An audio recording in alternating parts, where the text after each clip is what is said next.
In Stroud, just like the rest of the country, many of us are facing self-isolation for the coming months.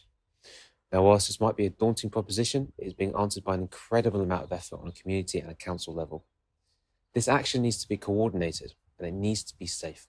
So over the past few days, we've been talking to a range of people taking action and organising in their communities in order to demonstrate how we can stand together across Stroud at this time and ensure that nobody is left behind.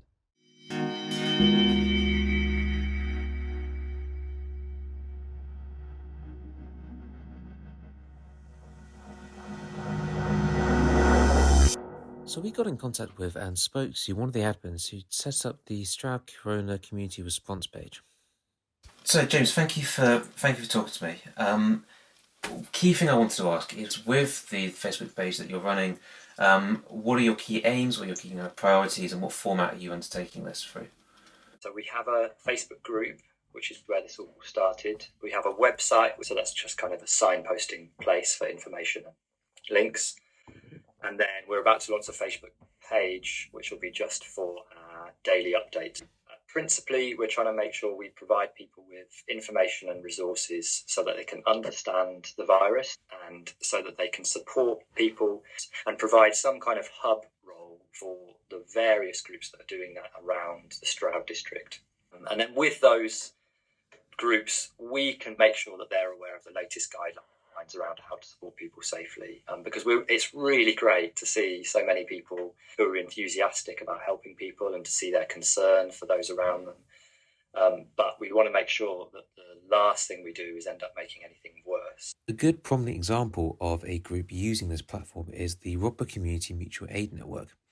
So I got in contact with them to see what they're doing and how they're organising themselves, before speaking to someone operating on a street-by-street, hyper-local level in France Lynch. We've got a core group of networks. We've got a team that's facilitating, maintain communication across all these levels between schools, between the government, local government, and community groups on the ground. And we have a number of individual neighbour networks. At the moment, they are working to communicate with people on their streets and to identify people who may be vulnerable, isolated or lonely. We also have established a contact line for people to ring in, because we know we really need to give people whatever opportunity they have to communicate with us. The main point of this exercise is to make sure that people who are going to be self-isolating or feel more vulnerable know that there is help out there.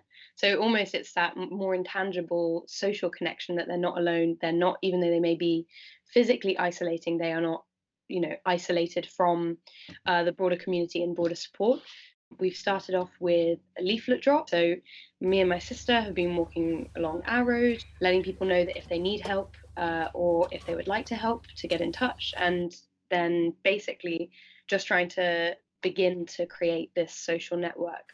And how have you kind of coordinated that, or how do you fit in with kind of the wider Stroud and Chalford-based coordination efforts? Because France Lynch is such a small village within Chalford, the sort of valley, me and several others who had expressed interest in helping out in Chalford but were located in France Lynch agreed that we should kind of cover our local area.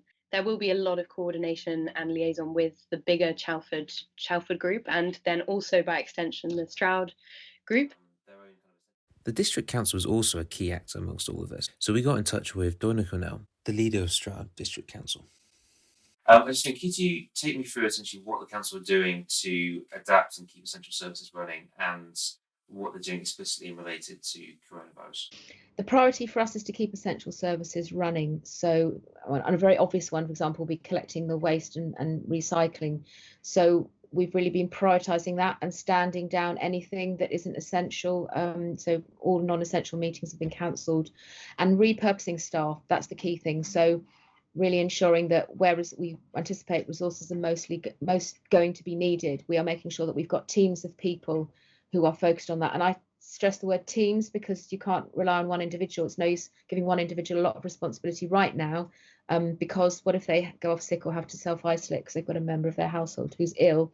So ensuring we've got resilient teams in place so that we can keep that continuity going. If you're a vulnerable resident yourself and you're concerned about where you are with it, everyone's will be contacted and identified, Obviously, we need to check if everyone is on that list. That's important. And if you are aware of anyone, you should be feeding that back, I would say, to the district council. I mean, we're in this for a long haul. This isn't something we're just talking about over the next week or so. This could be, for example, 3 months or more, where we're having to provide that long-term support. So we need to get the planning in place that it's sustainable over a long term. That's really essential. So that's where local councils and public health can help, so that we've all can continue to have the capacity to do it. So what this video has been intended to do is give you an overview of what's happening at all the different levels within Stroud. However, all the segments of this video have been taken from much longer interviews that we've conducted. So what we're going to do, we're going to put these into much longer formats, and so you're going to be able to get a really kind of in-depth detail about what is happening right down from the council down to a local ward level. So that's going to be happening in the next couple of days, and until then, just stay safe.